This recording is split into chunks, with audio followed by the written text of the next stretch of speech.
assim, Caio, quem não segue, persegue. Ele botou a frase, então acho que ele vai por aí, né? Podemos então dizer que quem mais persegue Jesus é a religião, já que foram os religiosos que pagaram ajudas para traí-lo? A religião vive matando Jesus, então, Caio? É isso que eu disse hoje na pregação. Exatamente. Que a religião não consegue se dar com Jesus jamais.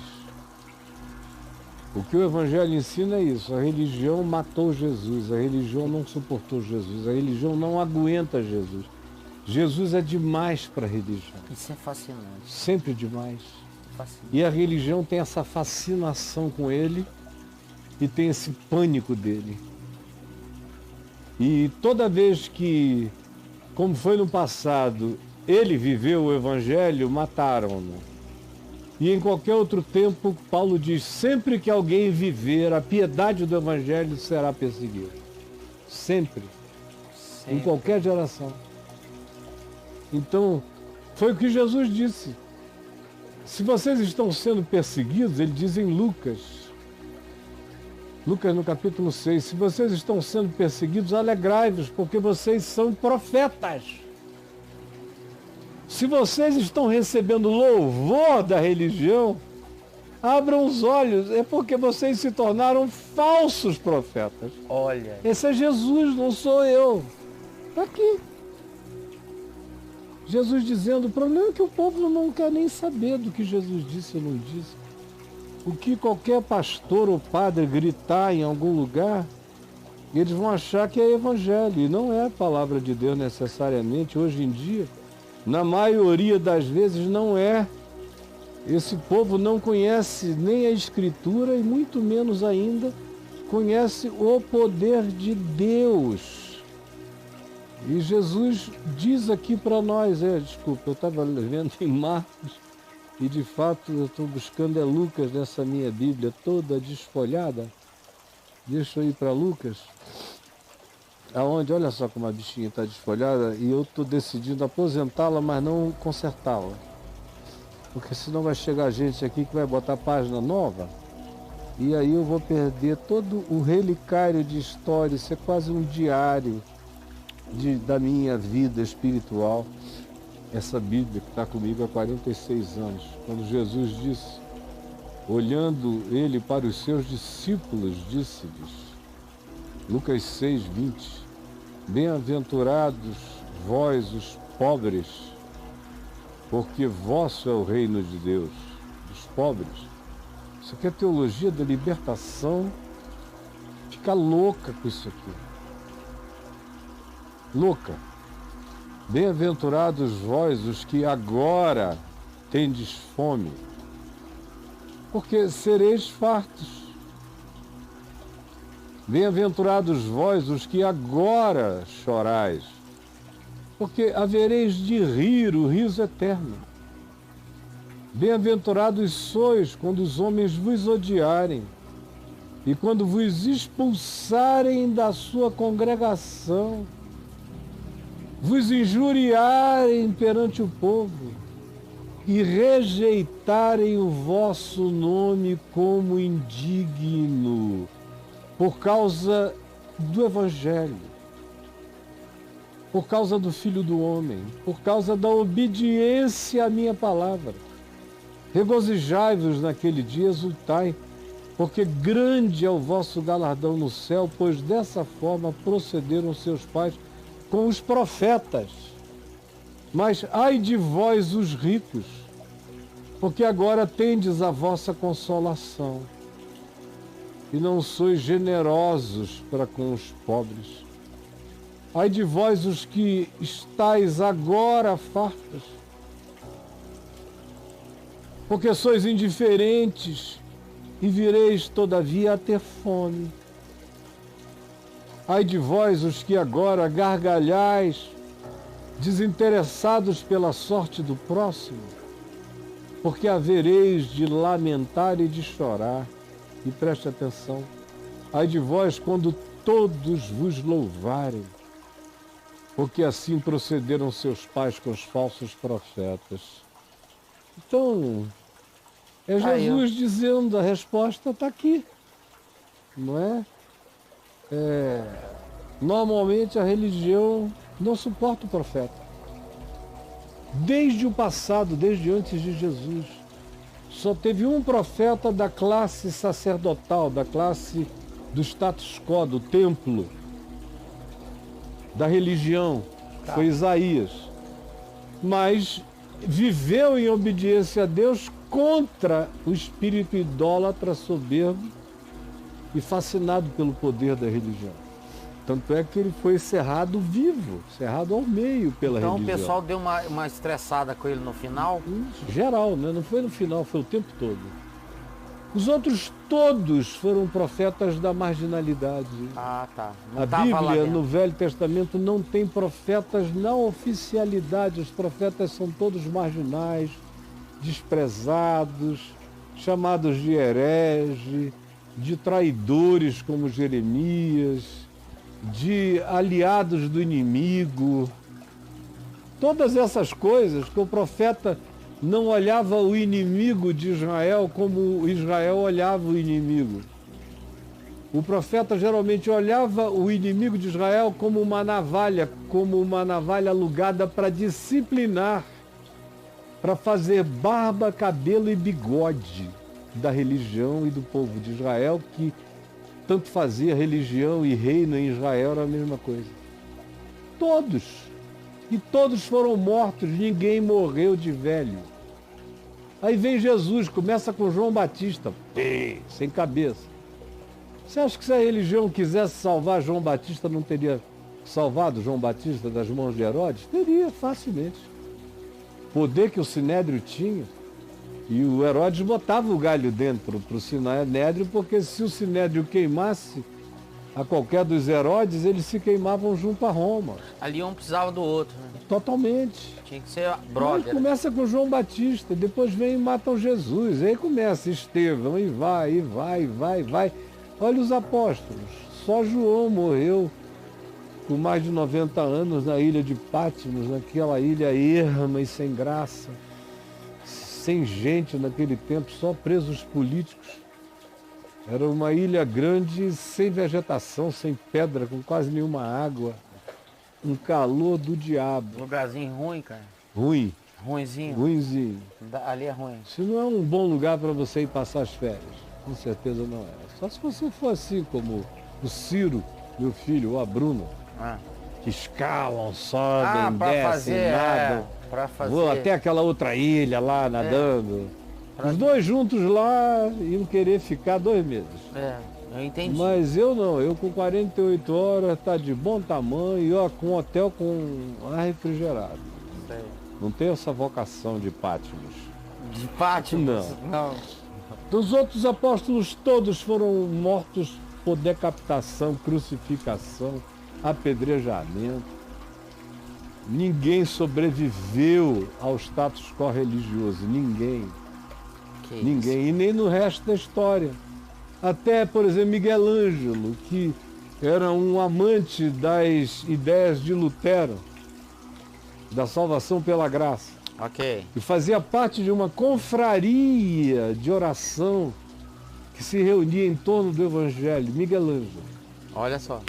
Sistina, o Sistina. Teve que fugir para Florença para ser salvo da morte, porque havia a suspeição de que ele tinha acordo com as doutrinas de natureza protestante ou paleo-protestantes.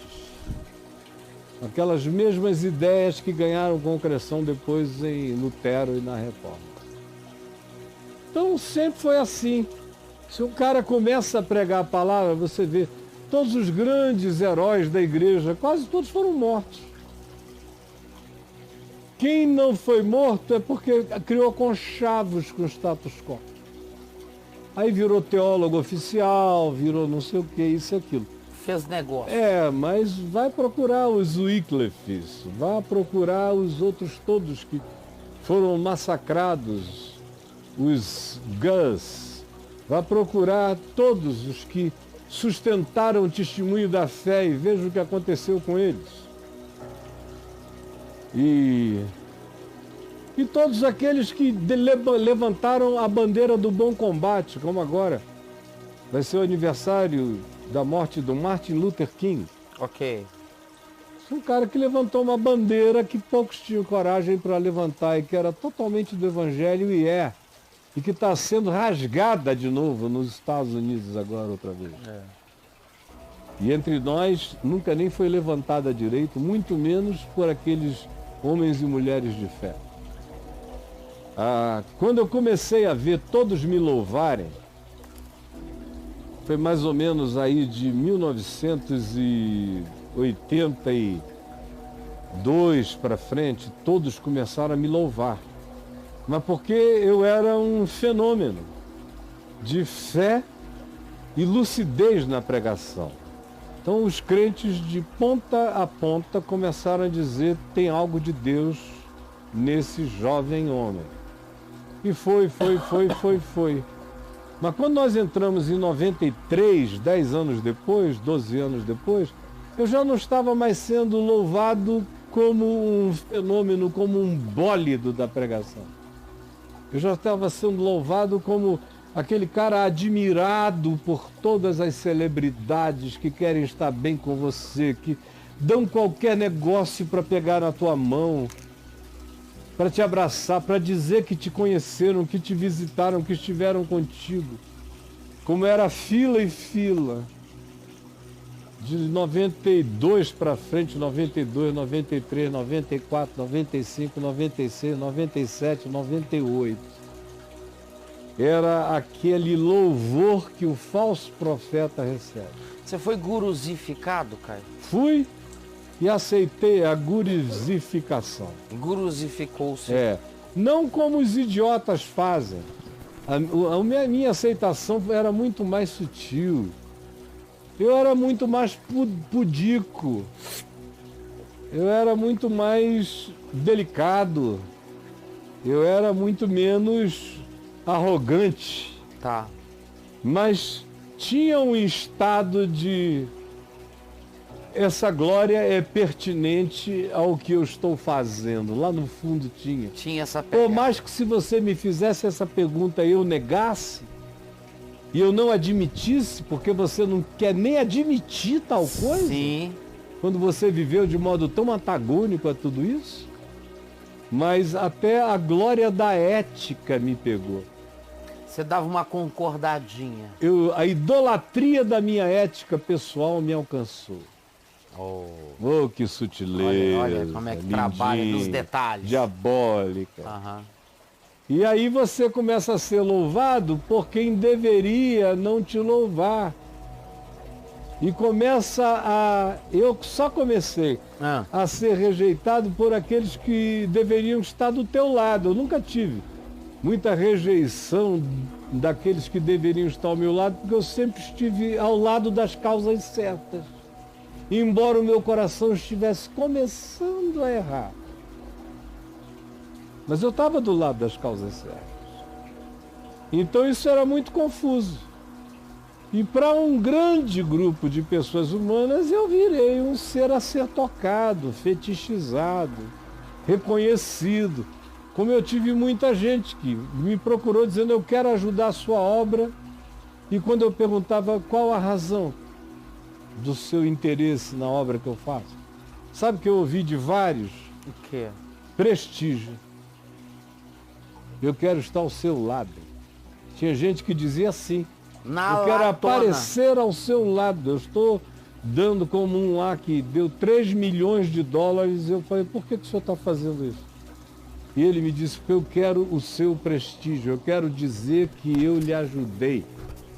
Eu quero estar ao seu lado. Caraca. E aí o teu coração, por mais firme que esteja, é pura vaidade, começa a se inclinar na direção da mentira e do engano. Suave, sutil e piedosamente, sem que você perceba. De levinho. Só estou falando de um cara que olhava para dentro de dia e de noite, que procurava não sucumbir a isso. Imagina quem não está nem aí, cara. Que é mais ou menos todo mundo. Não estão nem aí para isso. Os caras estão recebendo injeção, hormônio de Satanás todo dia. Cara.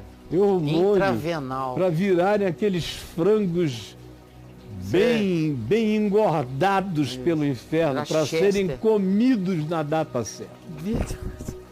Porque o diabo faz isso, ele te ceva até comer no Natal do Hades. No Natal do Hades.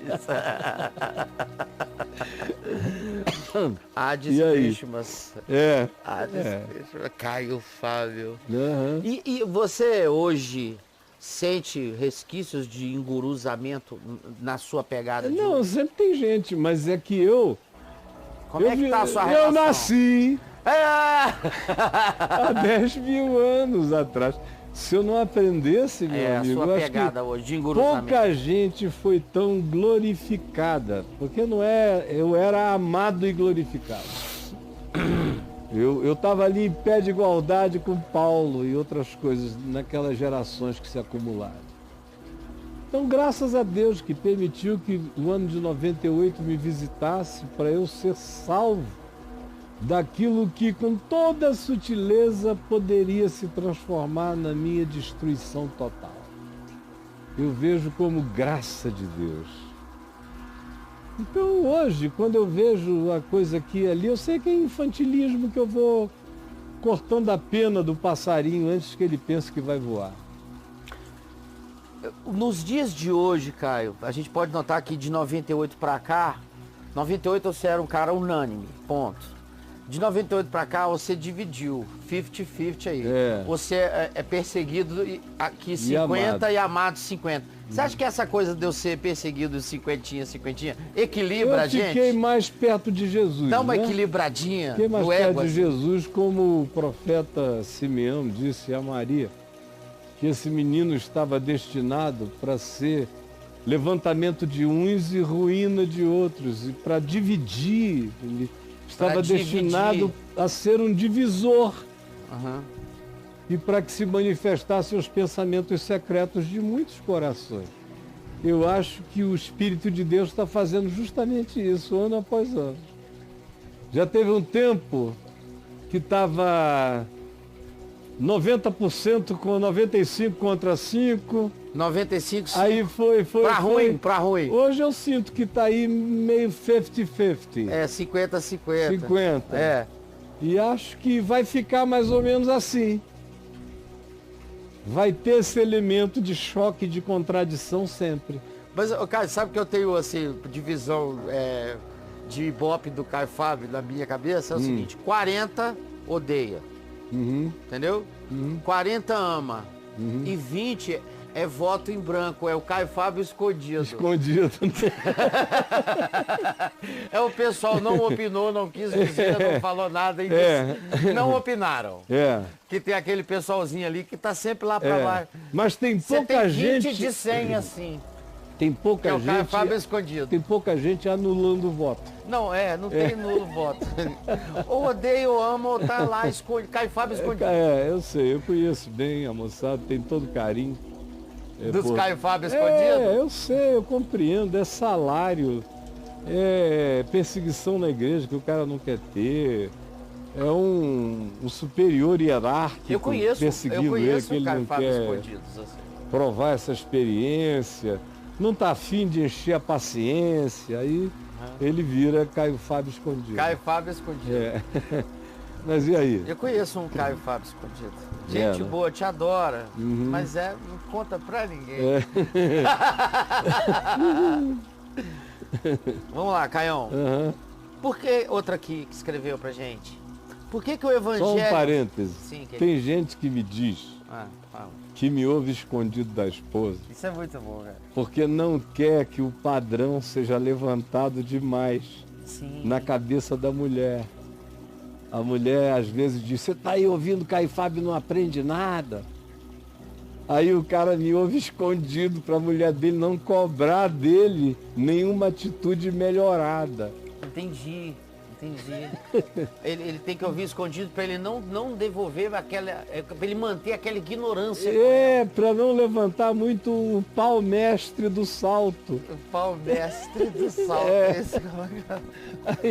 E aí, vamos lá. Eu entendi. Entendeu? Que para alguns a ignorância vale a pena. Ela é útil, Abel. Ela é útil. E eu compreendo esses amigos que compreendem, mas não querem que todo mundo saiba o quanto eles compreendem. Aí me abraçam, me beijam, pedem perdão, me mandam carinhos, eu não sei o que e tal. Mas eu estou orando por ti, eu digo, continua, meu irmão, que a gente está aqui na linha de frente. Isso. Em nome de Jesus. Vamos e um lá. beijo pro pessoal do Caio Fábio Escondido. Do Caio Fábio. O Caio Fábio Escondido é um negócio que nem o Adailton sabe onde fica. Eu abri esse curso. Caio Fábio Escondido. Caio Fábio Escondido. Só para anônimos. Isso. Entendeu? Rapaz, eu acho que esse curso vai ser um sucesso. Caio Fábio Escondido. Caio Fábio Escondido somente para anônimos. Onde você entra e sai desapercebido. Para agentes secretos do reino de Deus. Caio Fábio. Não queremos saber quem é você. E aí? Login sem criptografado? Tudo. Ninguém vê. Tudo. Não tem e-mail, porque senão te mostra quem você é. Tem que fazer um jeito, ou daí tem que inventar um cadastro. Um cadastro? É binário, é 01010001. Cada um tem um número. Mas Adailton arranja um meio de credenciar os anônimos. Manter o cara escondido. No anonimato. A gente pode pedir uma ajuda para aquele, como é o nome do rapaz, do Wikileaks, o Assange, não é? De criptografia, de coisas assim. Isso. Como é que chama aquela internet? Deep Web. Deep o Caio Web. Fábio Escondido, ele tem que ser acontece na Deep Web. Aquela internet lá, o Hades da internet. A internet do underground. Exatamente. O Caio Fábio Escondido é na Deep Web. Isso. Só quem conhece sabe que pode entrar lá.